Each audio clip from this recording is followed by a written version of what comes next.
Sir, thank did you guys. General Thank Milley you. do the right thing, Come on, sir? thank you. Let's In your go. Thank you, opinion, guys. Thank you. General Come on, Milley let's go. do the right Thank- thing? I have Thank you, great guys. confidence in General Milley. The president has complete confidence in his leadership, his patriotism, and his fidelity to our Constitution. Again, I can't speak to the validity, but I see nothing in what I've read that would cause any concern. No concern. President Biden, the Pentagon, his administration defending Chairman of Joint Chiefs of Staff General Mark Milley today as Republicans call for his head. Milley reportedly took secret action in 2 phone calls to the Chinese to make sure that former President Trump could not launch any nuclear weapons. One call reportedly happening 4 days before last year's presidential election, the other 2 days after the Capitol riots.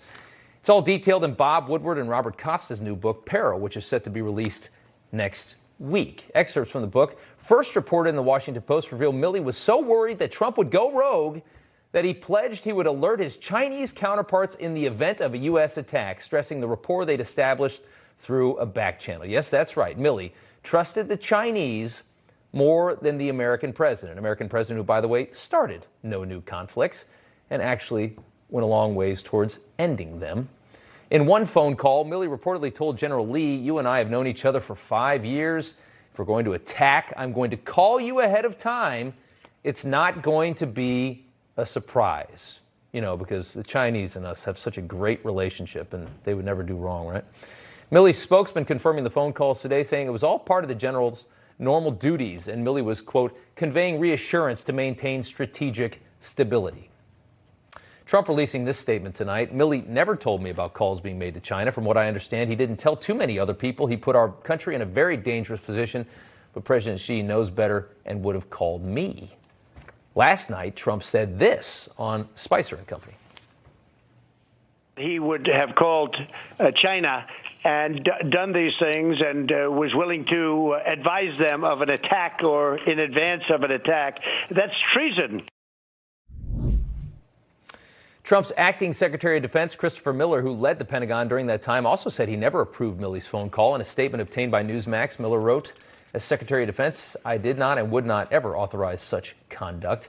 And if the allegations of histrionic outbursts and unsanctioned anti-constitutional involvement in foreign policy prove true, Milley must resign immediately or be fired by the Secretary of Defense."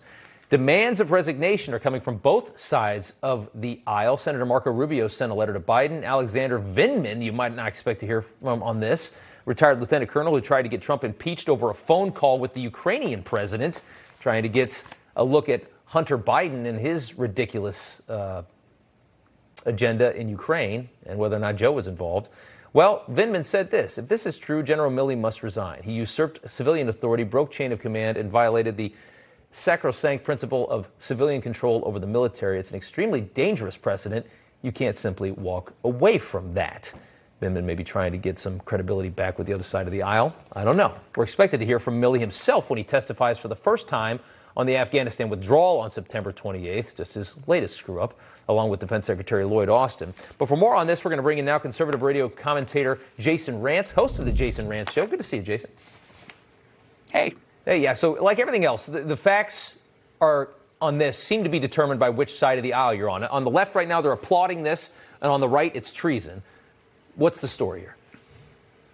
Well, it shouldn't be political. I mean, when you have any military leader trying to circumvent the elected president of the United States, that should be seen as a problem. At the very minimum, you would expect that there be some curiosity as to exactly what went on. Yeah. I think what's curious in all of this is I have no idea if this book's reporting is accurate, right? Bob Woodward has a tendency to maybe skirt some of the truth for dramatic effect, and he's obviously trying to sell books. However, I'm also not seeing a whole lot of condemnation of the report itself from officials. Yeah. They're not denying anything that's in this book. And I think that that is a huge problem because I think an objective, reasonable person, regardless of their political positions, looks at what happened and the way it happened. They could say that this, at the bare minimum, would require someone to at least step down. You had Lieutenant Colonel Stuart Scheller call out the objectively just horrific withdrawal in Afghanistan, and he was relieved of his duty. He basically had to step down. This is way worse than that. And this has far more implications as it relates to just our basic democracy. You know what's so crazy to me is watching Milley. You know, he's built up this, 5-year relationship with General Lee, and he talks to him like he's a friend, according to this book. And it's so wild to me because we talk a lot on the show about how naive we are towards China. That, you know, we have this diplomatic little show game that everything's okay. These people, this government in China, this Communist Party in China, is making moves against this country that are awful. And they make them all the time in an array of different ways. And for Milley, who's the chairman of the Joint Chiefs, to just think everything's hunky-dory to the point where he's going to warn them as if they're an ally, just screams of a very naive man in a position that he probably should not be in. I don't know if it's naivete. I think it's just dangerous. This whole idea of being civil, even with people who we should view as an enemy, I think from a diplomatic perspective, makes sense to me. However, when you're doing it in the context of undercutting an elected president, that's where it gets into the treasonous realm. That's why people are using that word. And I don't think anyone generally uses that term lightly when talking about military members. I truly don't think that. I am more concerned that the Trump derangement syndrome, which is a real thing, is still so severe that folks on the left can't simply call this out. I think that is the most problematic issue here. You mean to tell me that, folks, if this happened under Biden, if this happened with the Afghanistan withdrawal, where you had members of the military, anyone in leadership, going around the president, holding secret meetings, talking to political adversaries about what's going on and ensuring them, no, don't worry, I'll make sure all these decisions go through me, just to be sure. You mean to tell me folks on the left wouldn't be calling this out? They should call it out. Folks on the right, I think, would call that out. There has to be some understanding that some of these things have to be beyond just politics. I get the politics is involved in everything. I totally get that. We're dealing with politicians. However, something like this, which our basic democracy is founded on, the ability to have a civilian president who we elect making these decisions, I think is on the line. At the bare minimum, there needs to be some questions under oath asked of General Milley, and we are deserving of answers.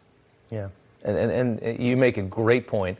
And the great irony is that we were talking about the one president that somehow resisted the presidential temptation to go out there and start a war. And that's the one they were most worried about, just drop nukes firing nukes off all over Hell's Half Acre. That's the guy that was going to do it, according to Milley. I mean, Milley's he's a little off. Like there's just he doesn't get it. There's some things he just doesn't get. I think that's very obvious at the very least. Jasonrantz, host of the Jasonrantz Show. Thanks for the time. Good to see you. Thanks, Rob. Appreciate it. Right.